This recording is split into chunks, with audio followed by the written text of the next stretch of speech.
du Père et du Fils et du Saint-Esprit. Amen. Bien-aimés dans le Christ, nous sommes aujourd'hui jeudi 21 mai. Nous sommes en train de célébrer cette solennité de l'ascension du Seigneur. Il est bon de faire la différence entre l'ascension et l'assomption. L'ascension, Jésus monte au ciel. L'assomption où Marie est enlevée. Ok. Pour le Marie, il y a un mouvement. On enlève Marie, on fait monter. Ici, c'est Jésus lui-même qui monte au ciel. Bon, une petite différence. Alors, donc, l'évangile qu'on nous propose est extrait de l'évangile de Matthieu, chapitre 28, versets 16 à 20. En ce temps-là, les 11 disciples s'en allaient en Galilée, à la montagne, où Jésus leur avait ordonné de se rendre. Quand ils le virent, ils se prosternaient, mais certains eurent des doutes. Jésus s'approcha d'eux et leur adressa ces paroles. « Tout pouvoir m'a été donné, au ciel et sur la terre. Allez, de toutes les nations, faites des disciples, baptisez-les au nom du Père et du Fils et du Saint-Esprit. Apprenez-leur à observer tout ce que je vous ai commandé. Et moi, je suis avec vous tous les jours jusqu'à la fin des temps. » Acclamons la parole de Dieu. Louange à toi, Seigneur Jésus. Bien-aimés dans le Christ, le Seigneur va vers le Père. Mais il demeure avec nous. Cette parole finale de l'évangile, elle est vraiment très belle. La fin de l'évangile de Matthieu. Et moi, je suis avec vous tous les jours jusqu'à la fin des temps. Est-ce que tu crois en cette parole? Que le Christ est avec toi tous les jours. Et qu'il ne manque même pas un instant où il n'est pas avec toi.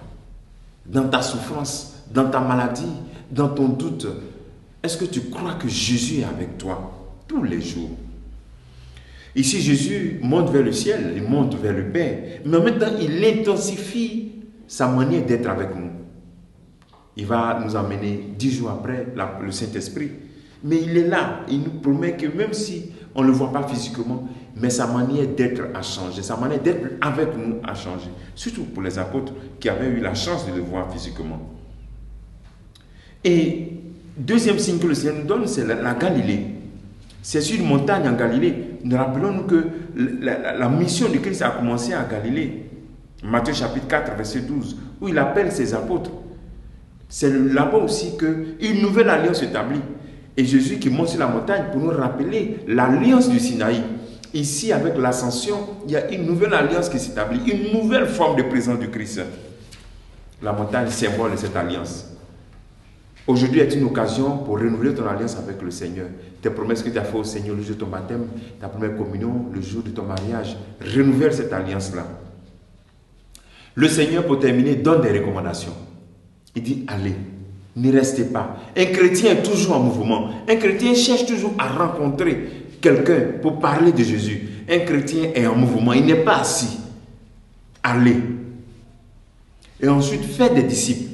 Il dit, faites des disciples. Il se fait la différence entre l'élève et puis le disciple. Le disciple, il veut vivre comme le maître. Il est toujours avec son maître. L'élève, de temps en temps, il rencontre son maître à l'école. Après, il s'en va. Mais ici, le disciple, il veut imiter textuellement le maître. Est-ce que tu es disciple? Ensuite, baptisez-les. L'une des finalités, c'est de baptiser au nom du Père et du Fils et du Saint-Esprit. Par le baptême, tu dis, vous voyez, non, on est disciple et ensuite on est baptisé. Mais souvent on fait l'inverse. On est baptisé et puis des années, jusqu'à après on devient disciple. Parce qu'on a menti le jour de notre baptême. On n'a pas dit la vérité. On n'est pas allé avec le Seigneur avec une grande sincérité. On est disciple et ensuite on est baptisé. On est prêt à imiter le Christ textuellement et ensuite on reçoit le baptême au nom du Père, du Fils et du Saint-Esprit. Et lorsqu'on reçoit, l'Esprit Saint que nous recevons nous aide, comme le Christ nous demande, troisième élément, apprenez-leur à observer tout ce que j'ai commandé. Donc on se met à l'école du Seigneur, on se forme et on apprend, on s'éduque, on cherche les voies et moyens pour mettre en pratique tout ce que le Seigneur nous dit. Voici la tension qui doit régner dans la vie du chrétien.